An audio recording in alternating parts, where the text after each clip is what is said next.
Welcome back to Health Kindness here on Northwest Digital News. Jody Summers coming to us live out of California. Kevin Hunter here at the broadcast desk. And we're going to talk about supplements today. And a couple of quotes that I want to open with that you sent us here, Jody, that I want to make sure our viewing audience understands loud and clear. You cannot supplement or out-supplement a bad diet. And number two, no pharmaceutical drug makes up for nutrient deficiency. Great stuff. Where do you want to go from here? You know, supplementation is one of the biggest questions that I get. You know, what should I take? How should I take it? All of those things. And everything goes back to those two quotes, is that everything starts with food, a nutrient dense whole food diet. And so if you want good supplementation, and even if you're on a pharmaceutical drug, if you want that to work better, everything is based on the foundation of a good nutrient dense diet. So, you know, it seems to be the generation of there's a pill for every ill. And that's really true, whether it's in the, you know, the more holistic, natural supplementation world, or whether it's in the pharmaceutical world. And there is no pill for every ill, because it starts with things that are beyond pills. So that's the first thing to remember, is that, you know, if you want either supplementation or your pharmaceutical drugs to work the best they can, a good nutrient dense diet is the place to start. Jody, do you think that one of the problems with supplementation that we as a society face is that a lot of the supplement industry has unfortunately also followed the pharmaceutical model? So when I say that, is that somebody will say, well, you need to take statins for cholesterol, or you need to take, you know, this drug for that problem, or this drug for that problem. And people have taken vitamins, and unlike whole food where there's a mix of vitamins and nutrients and minerals and enzymes and everything else, they take high concentrations of single nutrients, and that's the pharmaceutical model, not a nutritional model. Your thoughts on that? We could end this right there. There's so much wisdom in what you just said. It's exactly true. And I see people, I've been seeing more and more people bring me, I've asked for their list as I see individual clients. The longer, I had a gal the other day who was a referral from a doctor in town, had over 30 supplements on her list of things that was recommended to her. And I'm like, I understand why we're going to talk about the difference between general supplementation and what's called, fractionated supplementation, which is high doses of a specific nutrient, but they're generally for shorter time periods for a specific reason, which is, there's a time and place for that, but it's not individual nutrients at high doses all the time, because then you get into the same thing that happens with pharmaceutical drugs, and that is it throws off balance something else. You know, our bodies weren't meant to take in nutrients like that for long periods.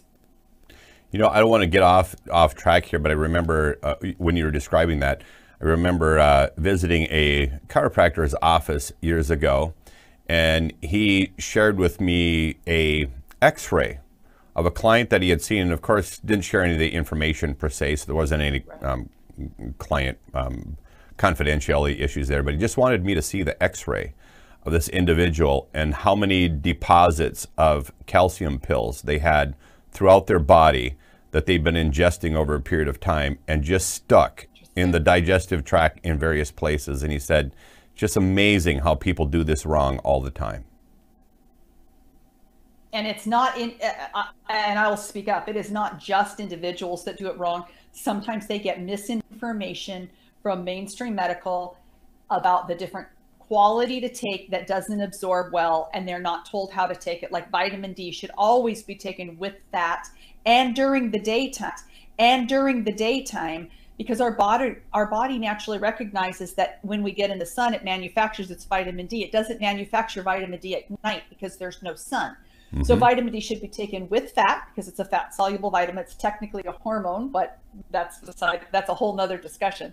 And it also should be during the day. And so oftentimes, a doctor will say, okay, I want you to take whatever, 5,000 units of vitamin D, but not give how to take it, or even then monitor the vitamin D levels after that. So it's not just individual, even taught really about how to supplement where it doesn't do damage, like the guy at the chiropractor.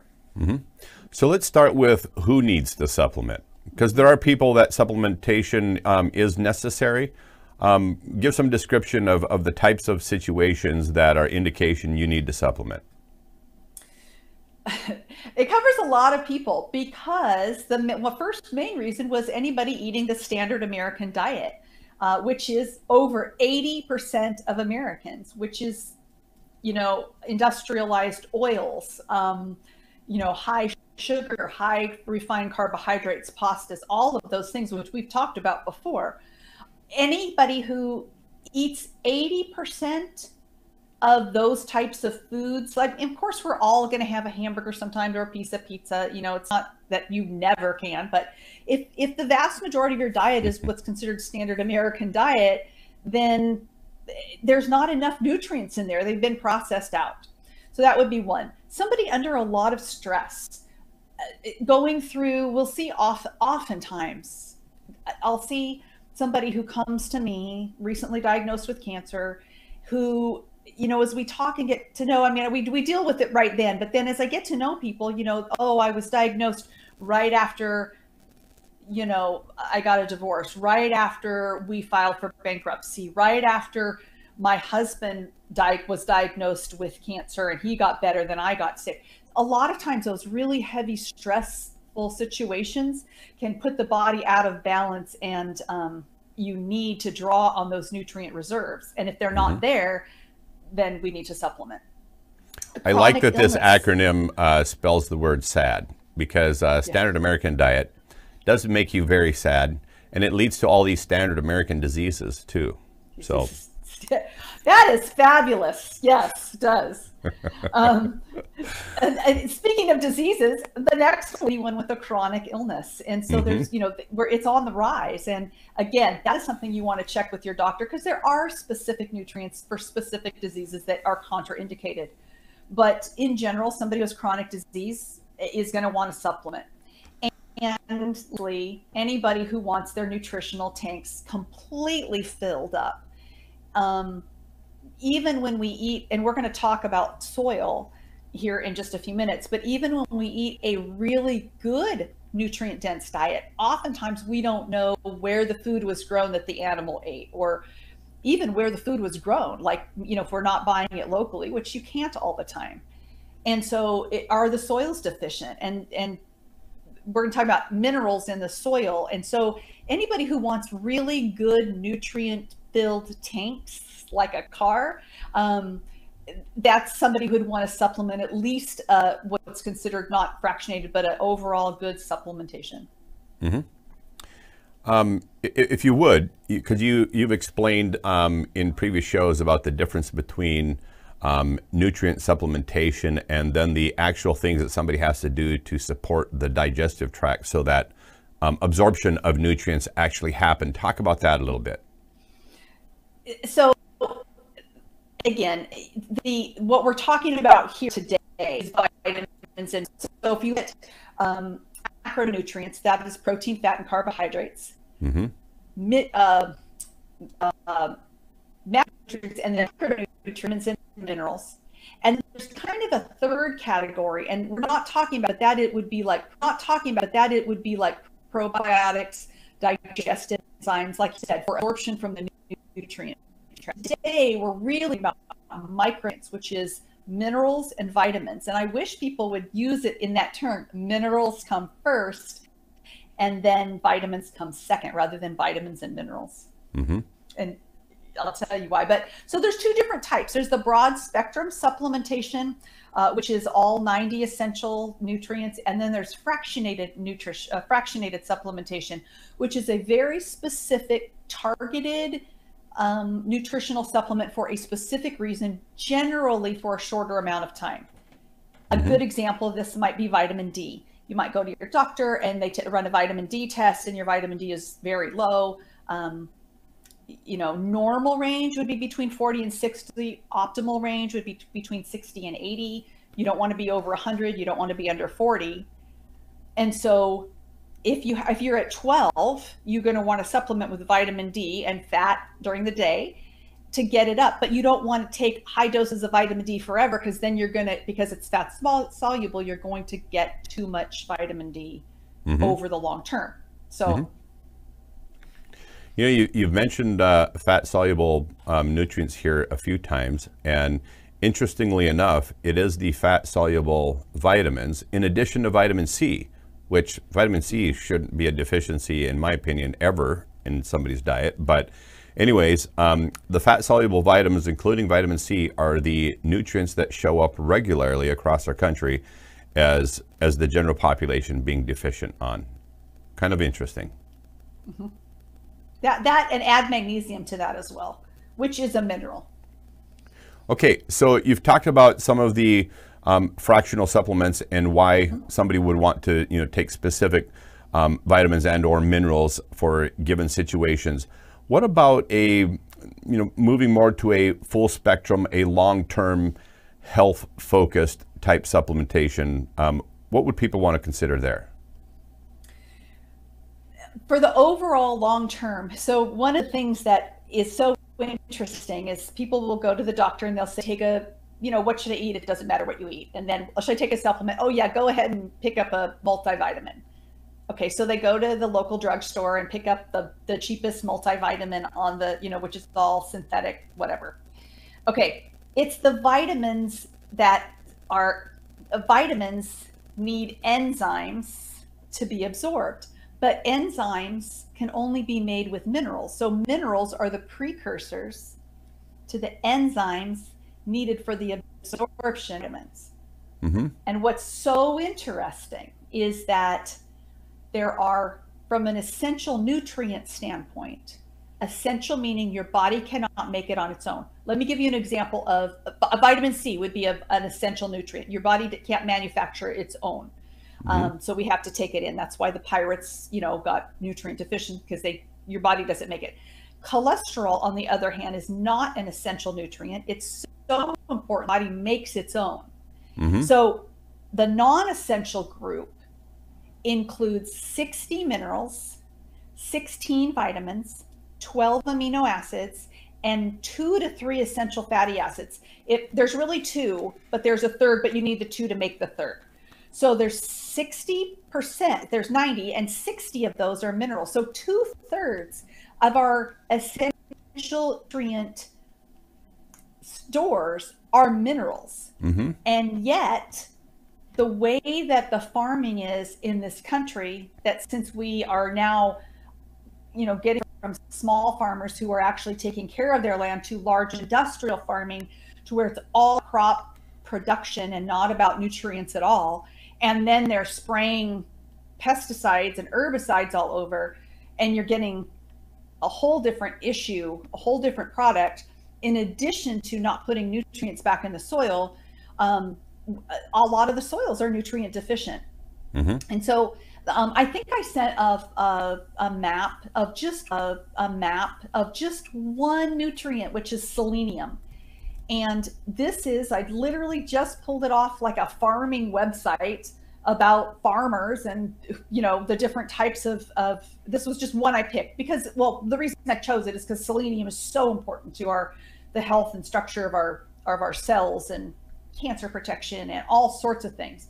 But this is a map of selenium in the soils. And you can see that the way it is the pink has more selenium, and then the different colors as they go down has less selenium. So if you live in I don't know, Texas there, or on, Arizona at the bottom, and even if you're growing your own, but you happen to live in an area where selenium is deficient in the soil, even if you grow your own with organic farming, if it's not it's not in the food. If it's not in the food, the animals aren't eating it, and then you eat the animals and you don't have it. Mm-hmm. And so this is why, in my opinion, and it is why I supplement every day with a full spectrum 90, where I don't do real high doses of one single thing, but all 90, to where we're making sure we're getting those things, because they've been farmed out, or they've been ruined, or they just weren't there to begin with. And selenium is just one of 90, or one of 60 minerals that are in the soil. So again, farming has a lot to do with our food. What's really interesting is, and you're perhaps aware of this, I want to make sure that our viewing audience is, but when you talk about the commercialized farming and the high use of pesticides and other crop control chemicals that they put on the soil, there's two acids in there's perhaps more, but the two that I'm quite familiar with are humic acid and fulvic acid.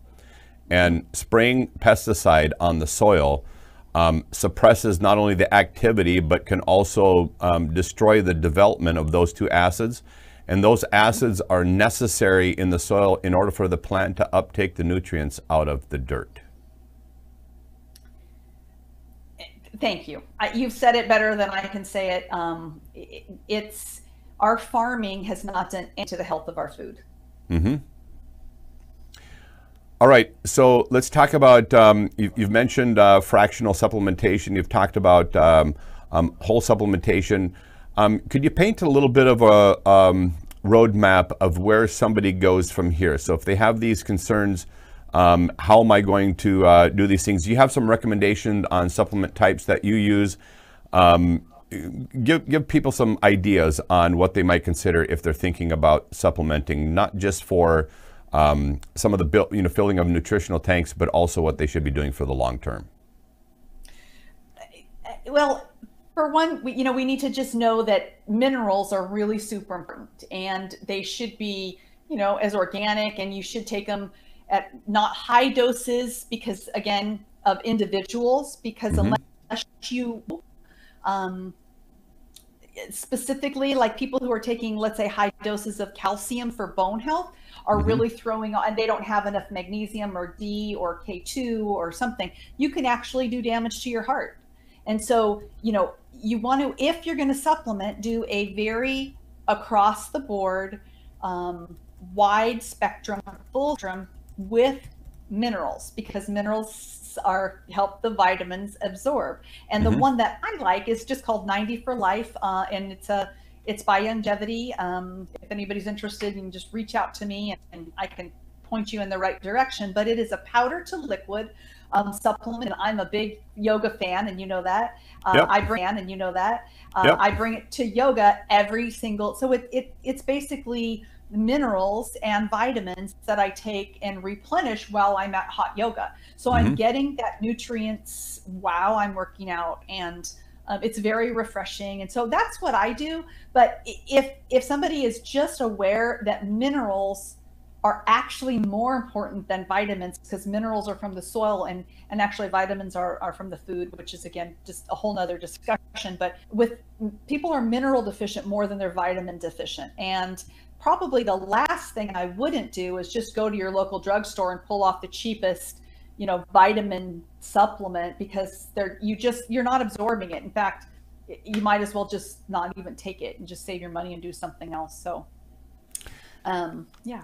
Interesting conversation when you mentioned how most people are mineral deficient and how important minerals actually are.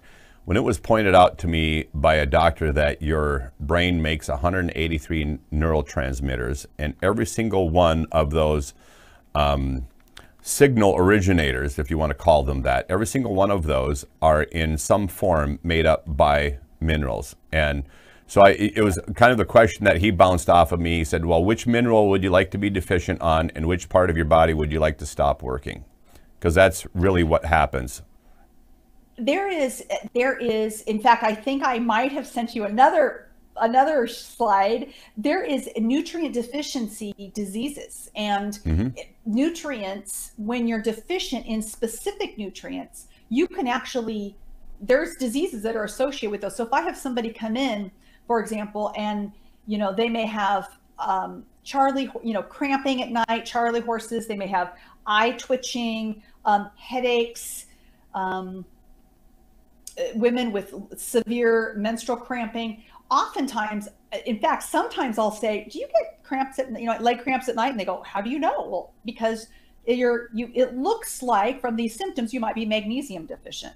And so there are symptoms associated with every single nutrient deficiency, just like we talked about this before we went on air, just like pirates who were deficient in vitamin C, the nutrient deficiency disease was scurvy. Nutrient deficiency disease of vitamin D is rickets.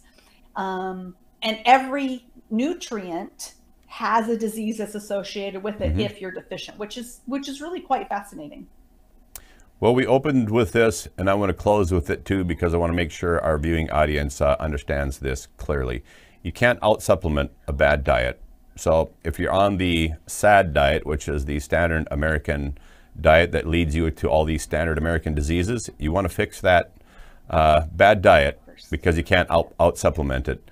And then the other thing to take into consideration is, all these things that doctors can prescribe to you in the way of pharmaceutical drugs. They all have their purposes, but pharmaceutical drugs do not make up for a nutrient deficiency. You got to fix that diet, everyone. I hope that message came out loud and clear today. Kevin Hunter here with Jody Summers on Health Kindness on Northwest Digital News. Thanks for joining us. This concludes today's live programming on Northwest Digital News. Thanks for joining us for this special broadcast. Heard around the world in more than 70 countries on YouTube, Instagram, Patreon, Facebook, and Twitch TV. If you enjoyed a story or guest we had here on Northwest Digital News and would like to strut your stuff on the broadcast, email us today at wainfo2017@gmail.com or call or text to 360-545-3501. We're always interested in unique stories, topics, and guests to share with our worldwide audience. Before you go, don't forget to give us a big thumbs up and comment on the live stream. And for those of you who'd like to financially support the broadcast, you can do so at patreon.com/Northwest Digital News. We thank you for your patronage. On behalf of Chris Bornstead, Kyle Torgeson, Stephanie Hunter, and all the people that made this broadcast possible, I'm Kevin Hunter. Till next time, take care.